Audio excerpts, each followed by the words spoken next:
I grew up regarding plants as beings. I have a distinct memory of my dad seeing a pine cone, and it was on the path, like a stone path, and he moved it and put it in the soil and said, "Let's give the little guy a chance." I feel like somewhere along the way we lost our connection with a garden, with having a garden and caring for a garden, because we've been sold that our worth is in our work and not in our home. I'm Samantha Sergeant. I'm a certified arborist and I work as a fruit tree specialist. I do a lot of home orcharding as well as edible gardening, providing an environment that has really healthy soil in a landscape that is mainly natives, that helps capture carbon from the atmosphere. Well, I grew up in the Garden State, so starting there, my grandmother was really big into gardening, and she basically insisted that everywhere we went we had a garden. So if we moved, that was one of the first things she did. She'd plant us a garden. Since I now live in a biodiversity hotspot, there's so much opportunity and there's so much sun, so that means more opportunity for growing food. So I've set up my fruit trees in my yard to have successive ripening, which essentially means that they won't ripen all at the same time. They'll ripen incrementally. So you can see that this peach, for instance, is already leafed out. It has its fruit on it, but my nectarine over here is only just starting to blossom. So that is, I will get these peaches first, and then I'm gonna go over there and get my other peaches, and then the nectarines come, and the apricots somewhere in between there. It's important to me to have that because that means that we will have fruit all summer long. These are mostly stone fruit and citrus, so we will have fruit for every single season.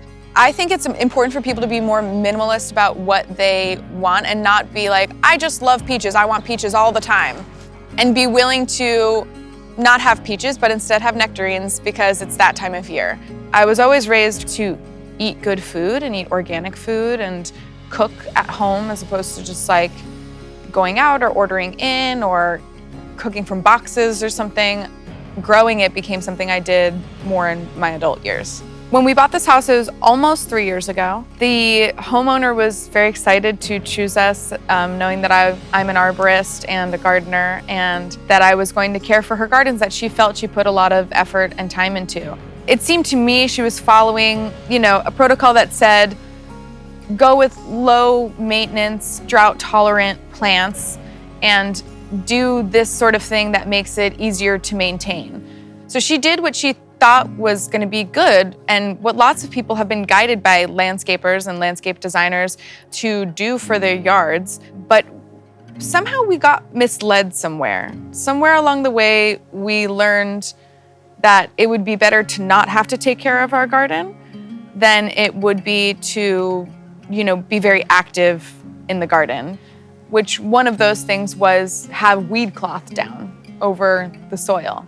Something like weed cloth it tells people, oh, I'm not gonna have to maintain weeds in this yard, but what it really is plastic in your soil that is compacting the soil, cutting off oxygen flow to any roots for trees. It is blocking off the gas exchange that we want soil to be performing. So soil can capture carbon from the atmosphere and really help fix a lot of things in our atmosphere regarding our carbon problem. So when we compact it or when we cover it with plastic, it cuts off that exchange entirely.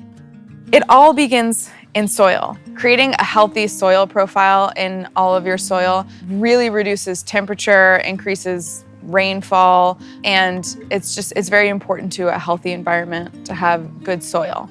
It's easy to just see everything that's above ground and focus on that, but half of the equation is what is below the soil surface. So it's as above, so below. If we see trees suffering in the canopy, they're suffering in the root zones. When people put down grass, turf, any kind of turf, so that could be astroturf, your grass, your gravel, weed cloth, anything like that, that kills soil. It kills soil. Nothing can live in dead soil, but we do see trees living on the streets and everything. It feels like they're just fine, but that's because they're very slow. They are dying. And lots of trees are actually migrating. The hotter it gets here, the less likely we will have maples. They will start growing and moving back to Canada. But to grow healthy, good food and to grow healthy, good trees, we want a fungal dominant soil. And so that's why you see mulch everywhere in my yard. Mulch is a beautiful thing. It's a magical, beautiful, natural thing. It's meant to break down. As you water it, it holds moisture. It holds moisture in the root zone for longer for the trees and for the plants. And then it also slowly breaks down and creates a fungal dominant soil that can have more aeration. It can hold water and release water better. It can capture carbon from the atmosphere. It can release oxygen. It is a functioning soil. A good landscape, especially an edible landscape, it requires attention and it requires devotion and investment, whether it be time and money and just care.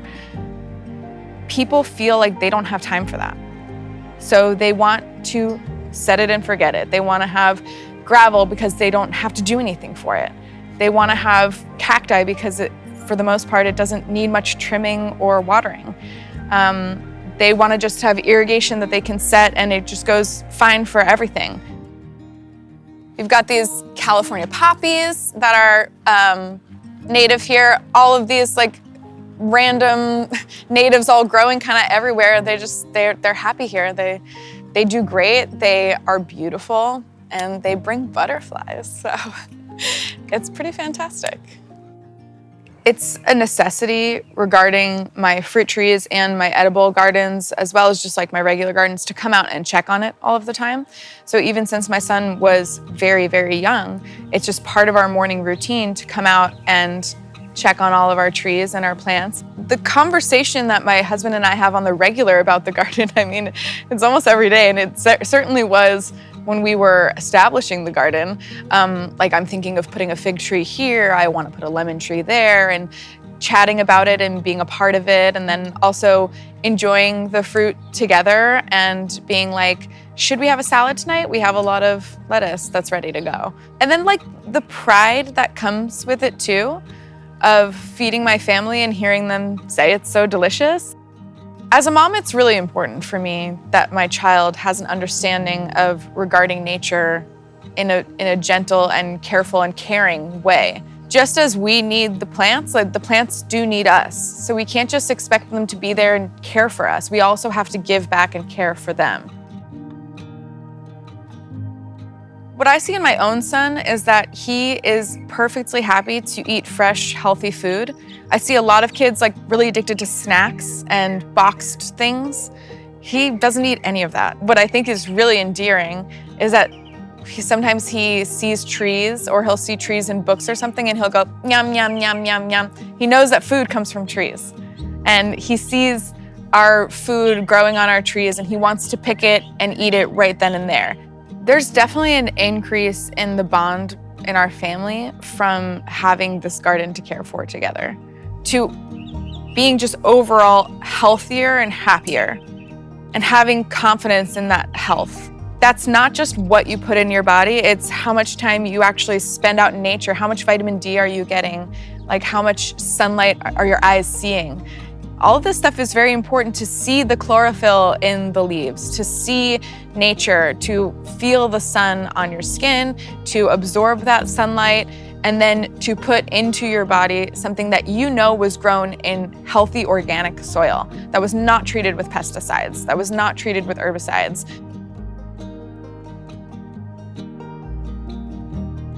Something I'd be concerned about for the younger generation is the temperatures. And it's not dramatic to say that if we continue on this path, we are going to warm the planet irreversibly. We'll get to a certain point where bringing it back would take major drastic measures, like literally stopping flights altogether.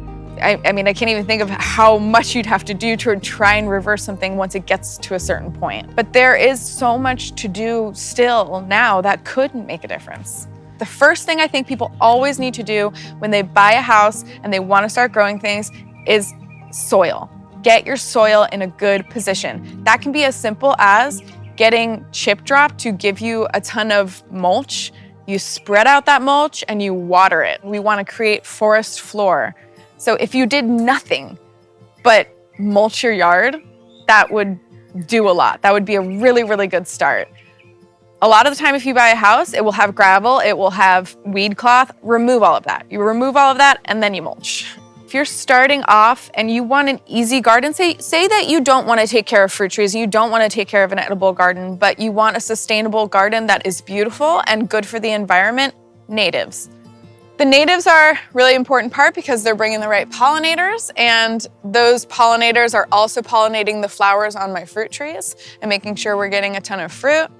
All these monkey flower, hummingbird sage, salvia. I do think people would love growing natives more than they think that they would because they are fast growing and they're easy, and then they have these beautiful flowers. So I even just planted this native from seed this year and it's already grown this much.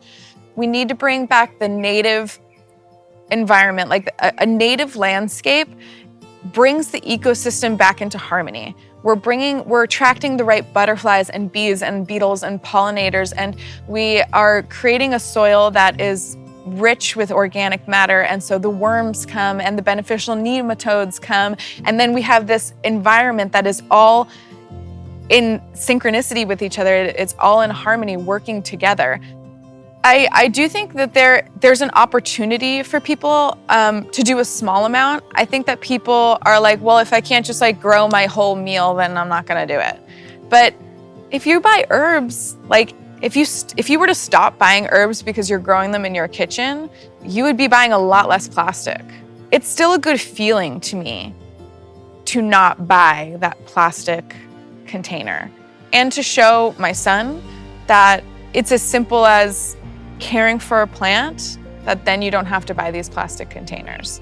If you are devoted to making this connection to nature, it takes time and it takes devotion. It takes checking on your trees every day. But it's such an important part of caring for a landscape, of caring for the green earth around us, of creating good, healthy soil that helps, it gives back to us. If you want to be selfish about it, it's 100% good for you. But all in all, it has to go back and forth like that. The plants do better with us, we do better with the plants. I hope that my son really does know that and learn that growing up, and that it's always second nature for him to pay attention to the pine cone that ended up on the hardscape and give it a chance in the soil.